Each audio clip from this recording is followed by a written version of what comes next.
Today's question is, what should I be using for an easel? Well, there's all kinds of different things you could be using. Easel box, it's by Gorilla Painter, and I really like it because everything, it can go right here. What they have, this can be used for oil painters and watercolors. It has this nice little knob here that you can fix the actual layout that you want. It has a nice drawer here. I could put stuff in.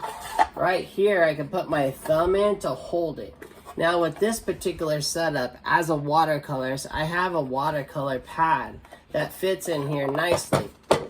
And what I've used here is a cold pressed 100% cotton by Fabriano Artistico watercolor. And see, as you can see, there's sheets that are glued together, and I can simply just tear one off as I go.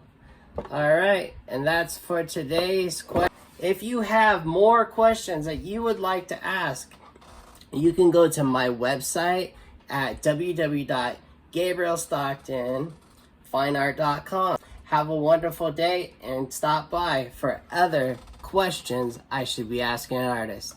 Take care. Bye.